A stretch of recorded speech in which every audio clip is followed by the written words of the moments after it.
everyone, Christina here again. In this video, I'm going to show you how to turn a photograph of your choosing into a very old type of photograph that makes it look like it was taken a long time ago, using Photoshop, of course. Let's get started. Starting off in Photoshop, I'm going to go to File and hit Open, and then just look for that photo that I want. So now I have the image open. First thing I am going to do is make this photo a little bit grainy. Now, it already isn't the perfect visual quality, but usually old-timey photos kind of have this like noise added in, and if you don't know what that means, I'll show you right now. So I want to make sure that I have my photo selected. You'll know that it's selected if there's this blue outline.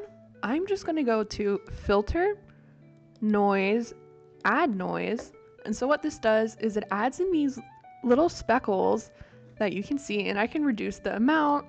Maybe it's too much for me, or I can even add it so much, but this looks like something from a scary movie. So I'm gonna make sure that it is not too much. So now we have the noise in. I just wanna make it black and white. So I'm gonna go to Image, Adjustments, Black and White.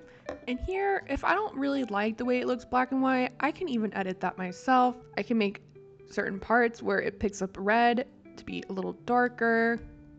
If I want yellow to be more bright, I can do that. If I want it to be darker, I can do that as well. So you can really customize your own black and white photos. I know some old photographs from some cameras kind of have this hue to it. We can choose our own hue as well. I'm gonna hit OK, and already our photograph looks like it came from a long time ago. But one last finishing touch, I'm gonna add an overlay texture. So I have these overlays that I opened up in Photoshop. I got this off of Adobe Stock, and so I'm just going to copy and paste it into my photograph and adjust the size, of course. And right now it's completely covering up the photograph, but when I go to this little bar here where it says normal, I can choose the behavior of this layer. So if I hit multiply, it kind of overtook that, or I can also try overlay.